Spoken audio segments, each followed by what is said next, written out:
Hi! Hello. Paranormal Pixie here Woo-hoo. with the Cocoa Muffin and Bone Daddy back there in his stylish hat. Yep. Which one is he in now? He's still in That's still Maleficent. Maleficent. Yes, he likes that one. It's the Mhm. horns. Ah. You know. But so this week what we wanted to do was talk about astral projection. Yes. And what happens. So there are numerous theories on astral projection. What are you doing? Are you trying to give a comment? Because you're just kicking those little feet around. But it is, again, it's a cross-cultural aspect that people have talked about throughout history. And the different things that happen. There's the theory that during astral projection, you can leave your body and travel, not only in areas in this dimension, but in others. And your body is attached through a silver cord. Yeah. So your astral body and your physical body are always going to be connected. Mm-hmm. And there's the theory that that cord can be cut, which you would have a hard time getting back. Yeah. So yeah, I've heard that one. There is that belief. Now, people have had different experiences when astral projecting. You were saying that you believe that you had astral projected once? I think I did.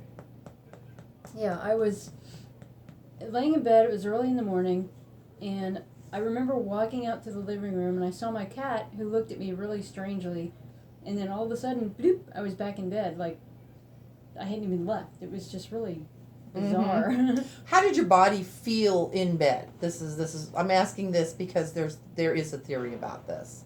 I don't remember, honestly. You don't remember? Mm-mm. It's been many moons ago. Many moons ago. I used to, and this is the reason why I looked this up, is that I used to. People say that this is what astral projection happens when you leave your body. Mm-hmm. When I was younger, like in my late teens and early 20s, Okay. it would happen early in the morning. Hmm. Before I would get up, maybe an hour or so before I would be getting up to whatever. I would have these weird sleep paralysis. Okay. I would be like, my body's paralyzed. I couldn't move it, but I was totally aware. Yeah. Totally aware of everything. Mm-hmm. I couldn't move my eyes and I couldn't do anything like that. Wow. But the kicker is that when that would happen and I would become aware of it, it was like I would split. So my body is laying there, unable to move. Yeah. And yet I'm standing next to it. Huh. So I would see myself. I would be aware of my body, but I would also be here. Yeah. And it always took place it was in this house particularly. Because we moved here when I was 17. Okay. And it was actually, I was sleeping either in that room or in this room. Okay. And because the way the house was at the time, I used to sleep on different floors depending on what season it was. Right. Wintertime upstairs, spring, fall here, summertime in the basement. Yeah. Because the temperatures were right. Right. So I had like 4 bedrooms. So anyway, but I was always in the house. Yeah. The house didn't change. And I would walk around. Interesting. But what would happen, and that's where I'm getting this, is because there's a theory, a medical theory, that has nothing to do with astral projection. Okay. But what would happen was, and it was an inevitable thing, I mean, constantly, all the time, I would run into, as if I would walk out here and I would hit the kitchen, there was always this cloaked figure. Okay. With a sword. Yeah. And it would try to attack me. Huh. And I would have a weapon. Yeah. And I would fight it. And it was inevitable. Every single time. Huh. That's what would happen to me. I would wake up in whatever room I was in, my body would be there, and I would be able to move around the house. Yeah. And I always ran into this cloaked figure. Constantly. Same cloaked figure, nasty, old, haggish looking face. Never had a good feeling about it, but I was in constant state of battle with this thing. And I kicked butt, by the way. I figured. Yes. Aries. So, you know, and this happened, I never knew when it was going to happen. Yeah. It happened randomly. There was no, oh, I'm under a great deal of stress or anything like that. Yeah. It was never anything like that because I would try to think, you know, why is this happening to me? Because that's how I am. Right. I would try to discover what's going on with me. Right. So there was none of that. Now, there was one time that I did that happen to me, and it was years later because I kind of outgrew it. Okay. And, but I was stressed at that time, but I did not stay here. I actually traveled someplace else. And watched an event. Oh, yeah. Based on my trust of somebody. It was a brand. But essentially was able to watch him and confirm suspicions. It was like I was pulled out to be shown this. Yeah. And busted. Yeah, essentially busted. And then came back. Yeah. So, but after that, it's never happened again. So, and I mean, it's not something I personally sought out, you know, because of other abilities. Yeah. So it's not something I go and seek. But it always is, you know, I always called them my paralyzed dreams. I'm paralyzed. Yeah. You know, my paralysis dream, paralysis sleep, whatever you wanted to call it. Right. It was always a dream where I was paralyzed physically. My body was. And it's a weird sensation if you've never had it happen to you. I mean, you just, because it always happened when I would be on my back. And never on my stomach, never on my side. I would be on my back, and it's like you can't move. Yeah. At all. But you're totally aware. That would be freaky. So, I pulled it up, essentially. And it says, this is where the brain actually voluntarily shuts down the use of your muscles. Yeah. Okay? And now, then... I've heard that the sleep paralysis thing, some people will see like an old hag or... Right. You know, other things. Exactly. There, it says here, during this, creating imaginary things that we believe are real, otherwise known as hallucinations. Yeah. Well, gee, no, really? So these can be, of course, traumatic. They can be of an unpleasant nature. Lord Almighty. Come on. Next. Let's see. What? No. Add. Okay. So, it's not a nightmare, at least scientifically. Okay. So, let's see. I'm just trying to find out what they say. It is not a common occurrence. Yeah. So, okay, honey, I love you too. You're just so cute. Yes, you are. So it says that most people seem to have sleep paralysis story. It's actually quite rare. They did a study of 8,000 subjects and showed only 6.2% of them had actually had an instance of that. Wow. You're such a cutie. Let's see. It says 1.4% experience once a month. Okay, let's see.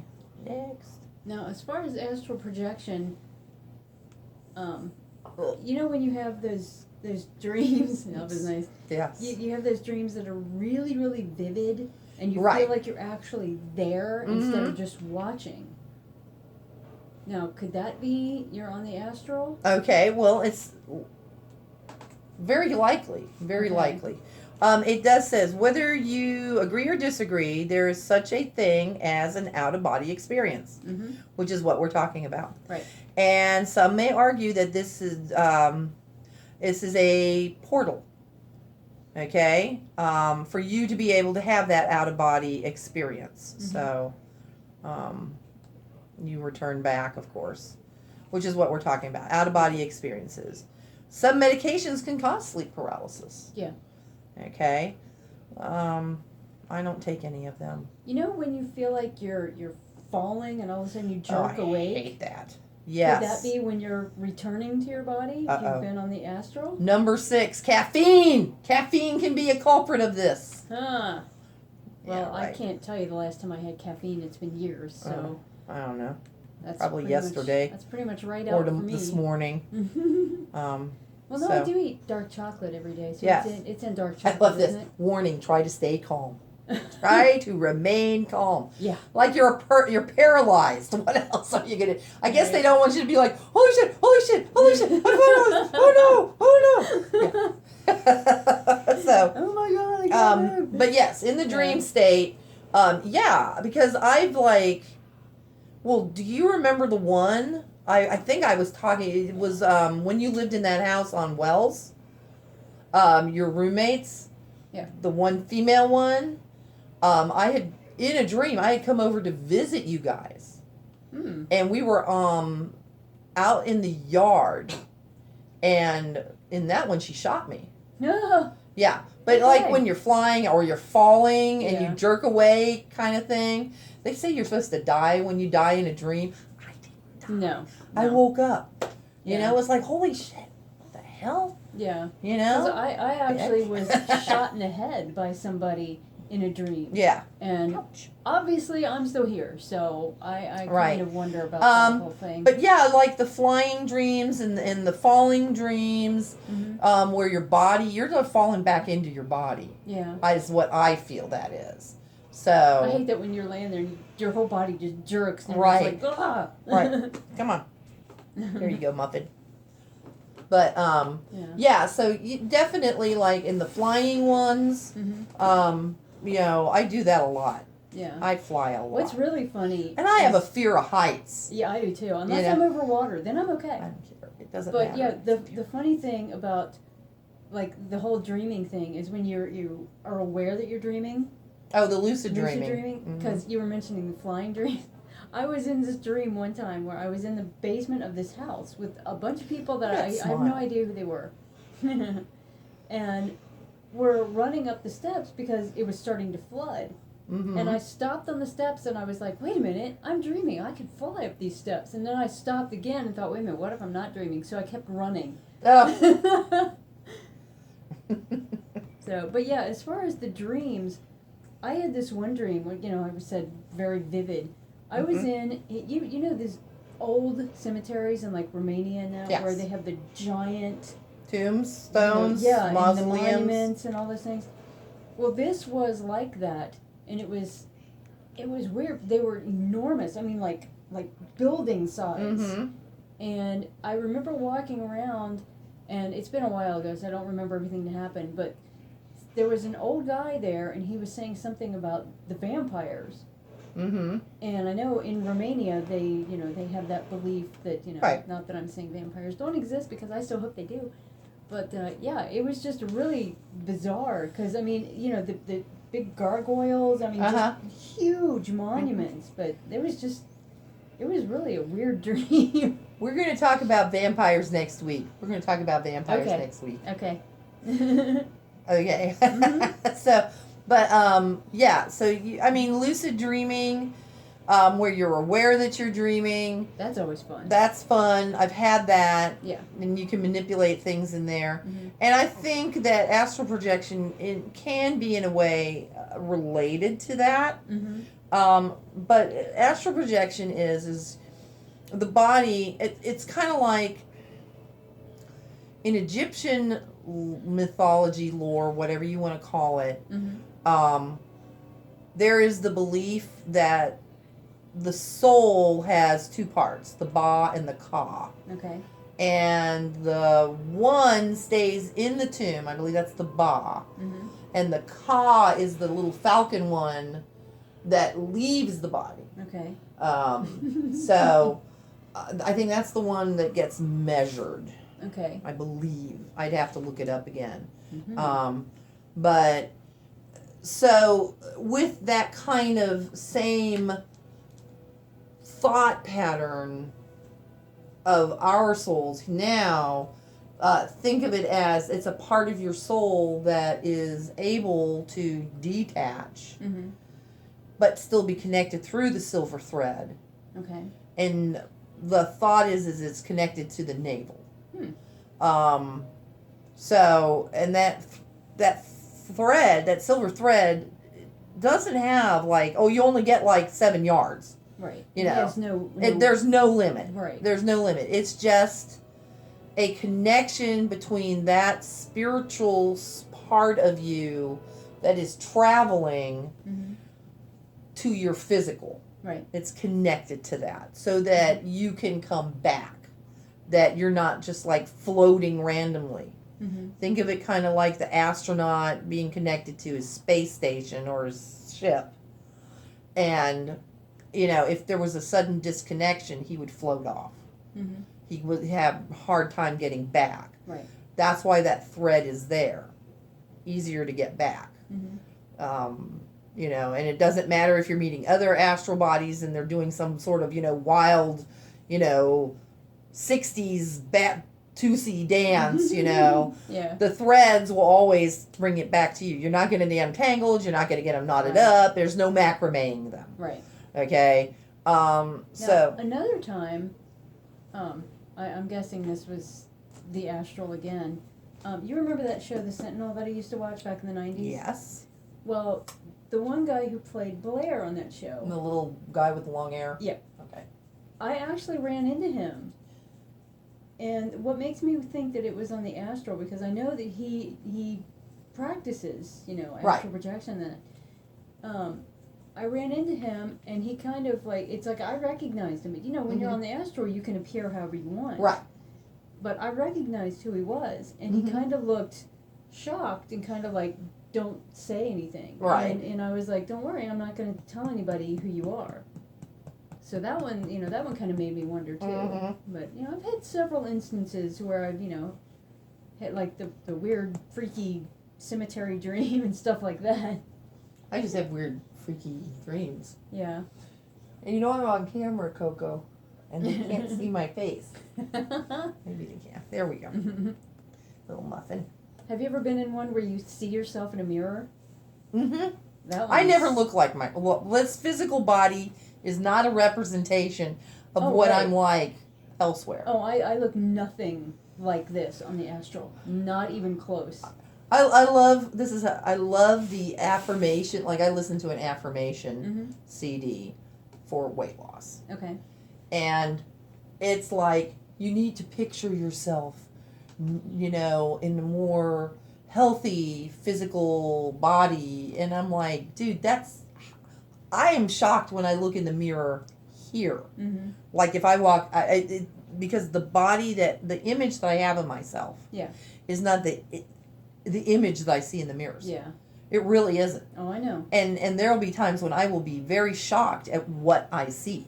Like, dude, really? No. I buy a bunch of funhouse mirrors or something.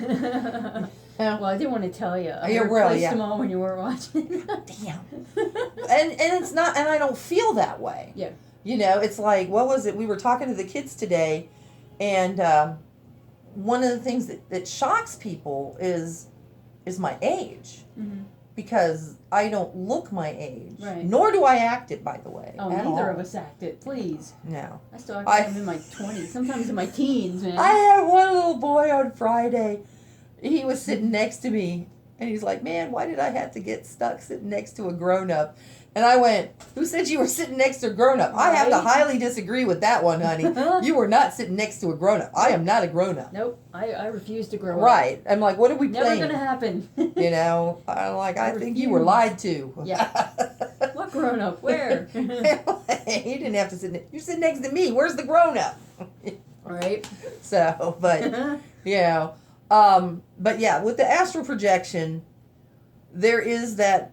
Some people are able. I mean, Mhm. with practice, are able to be detach and go and travel. Yeah.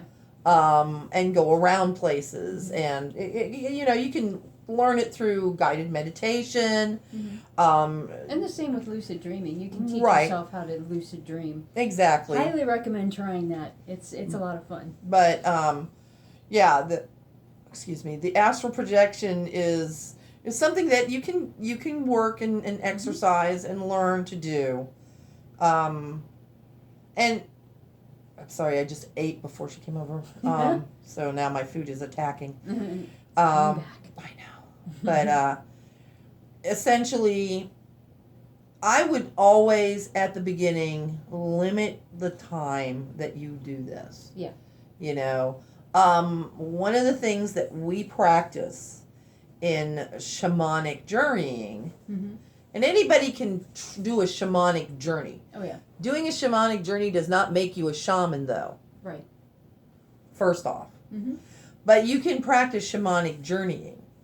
And what they do is they have what's known as a callback, where if you're using drums as your horse, as they call it, you're riding the beat of the drum to put you into a meditative state. Right. It'll be a steady, almost like a heartbeat. But then what'll happen is about 2 minutes before you start pulling yourself back, they'll do a faster drum beat. You know, it'll be like boom, boom, boom, boom, boom, boom, boom, boom. Yeah. And that's your callback. Okay. It lets you know time is up, it's time to finish whatever you're doing and come back. Right. And find something like that. You know, find a way to, in your meditation, that there's a callback. Right. And start out short journeys first. And then once you've become, like, I'm not saying an expert at it, but when you become comfortable and you're more confident about it, you can start making the increments longer. Yeah. You know, just to be on the safe side. So, you know, yes, you can learn it, but be cautious, be careful, you know, do things the right way. Yeah. There was an addendum that I wanted to add. Due to my dyslexia, first off, kinesthesiology is the study of muscle movement in the body. We were talking about that past-wise, and I couldn't remember how to say it. Kinesthesiology. Okay. And then I accidentally said last week, spatal, space or time, it's temporal. Oh. Spatal is actually space, the final frontier. So, yes. So, yeah, it was temporal that I meant. I haven't seen anybody say anything about it, but I just want to correct myself because I have to. Well, we're only human. I know. And We're I'm not dyslexic. perfect. I'm dyslexic. I can say whatever I want. One of the other things I wanted to talk about, because it's been coming up a lot. So, I was a manager for a retail store for about 5 months. Which one? The one I just left. Oh, yeah. Yeah, for about 5 months. Before that, I was kind of part-time. I was living off a retirement fund, and I was going to school. But I had taught for 14 years as a long-term substitute teacher, and I kind of quit for 2 years. I did volunteer that first year after I quit because the college I was going to was right down the street from one of my favorite bilingual schools that I had taught at. And I was helping the 4th grade German teacher out. Yeah. So, but last year, up until, the end of April? I think so. Yeah. So it was only 4 months I was manager at that store. It just seemed longer. Seemed like an eternity. Oh my God. Anyway, retail is not for me. Apparently it's not for me either. But because I gave my 2-week notice. Right. I went back to doing long-term subbing. Yeah. And much happier. yes, and so I'm working with children, but at schools it was only a month. Yeah. But now I'm working again with kids as a summer camp counselor. And so I'm around kids all the time. And so I get to hear all about this stuff. And quite honestly, I have to add this. This is not necessarily about astral projection at this point. Mm-hmm. But kids will say the darndest things. Oh, yeah. So I have a group because the rec center that I work at Yeah. is a very artistic one. Cool. So we have a lot of families that don't practice necessarily fundamental religion. Yeah. Some of them have an eclectic flair Yeah. to their belief systems, Mhm. kind of like me. Yeah. So I get to hear all about ghosts and the Jersey Devil and all sorts of fun little things. Yeah. Stuff that we're into. And, but see, I still have to follow that kind of straight and narrow path Yeah. where, sure, I'll let them talk about it, but in no way, shape, or form will I influence them. Right. I don't know what their parents have told them and not told them, Mm-hmm. what their parents' belief system is, how Right. they're being raised. I'm not their parent. Right. So, when a kid comes to me and asks me, are ghosts real? My response will always be, depends on the person and their beliefs. Mhm. Some people believe in ghosts, some don't. people don't. Like my husband doesn't. I don't tell them that I believe in it. Right. It's just, I'm like, it's whatever experiences or, belief that you have developed or your parents have developed. Yep. You just, that I'm not going to go there with you. Right. Well, I was sitting last Thursday, we were sitting in the park after the swim lessons. Mhm. By the way, my job is Yeah, her job is so difficult. oh, it's horribly difficult. I'm telling you what. I spent an hour and a half today in the pool with the kids. Yes. I'm coming with you. Swimming. And this was after our nature walk. Oh God. She Um, gets paid to do this. I do. I get paid to do all this fun stuff. I'll get to go Good. swimming 3 times this week. So I'm coming with you, man. Anyway, we were sitting in the park after their swim lessons before free swim. Mhm. And the kids started talking, and I don't know what it was we were talking, what started the conversation, but somebody said something about waking up at 3:00 in the morning, Witching hour. and I said the witching hour, Mm-hmm. to which I was quickly rebuffed and told that is wrong.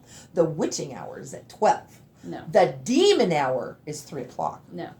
So no, but this is what I'm telling you, Yeah. this is what I was told. Yeah. And I went, the demon hour? He's like, yes. That's what my mom says it is. It's the Okay. demon hour is 3:00 in the morning. That's when the really weird stuff starts to happen to you. Now, this is a 9-year-old telling me this. Okay. Yeah. So I was like, okay. I had never heard of a demon hour. Me neither. But apparently there are people out there that look at 12:00 as the witching hour Mm-hmm. and 3:00 as the demon hour. Well, it kind of makes sense, though. Right. Because they say, the 3 is mocking the Trinity. Right. I mean, 3 to me is. I mean, he the couldn't witching go hour, in- But, Right. He wouldn't go into that whole stuff. I mean, he's Right. 9. Yeah. I don't know his mom. I've never met his mom. Yeah. So they sound it would like be interesting to hear what she had to say. Right. About why she calls it the demon the hour. demon hour. Yeah. But I was told it's because the weirder stuff happens then. That's when the really weird stuff comes out. I'm gonna have to look this up on the internet. Right. And see what I can find out. I just That's thought that was interesting. Yeah. So, I mean, we're talking about the dreams and, this. Yeah. It kind of falls partly into that. Mm-hmm. But yeah, I was just sort of like, why do you call it the demon hour? Yeah. That's Because, kinda strange. to me, when you speak about demon, you're speaking about evil stuff. Right. And he was like, well, that's when the really weird stuff happens. Did he say it like that? Yes. Yes. The really weird stuff. That's cool. I get told this a lot. So, Yeah. But, yeah. They're an interesting group of kids. Yes. You sound like it. Oh yeah, like I said, they'll let me know about past lives and all this other stuff.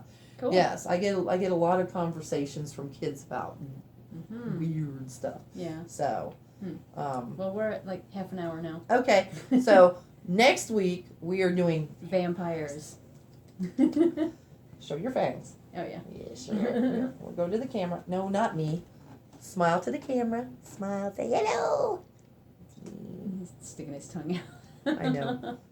He says, I am a little vampire doggy. Okay. I will lick you and suck you up.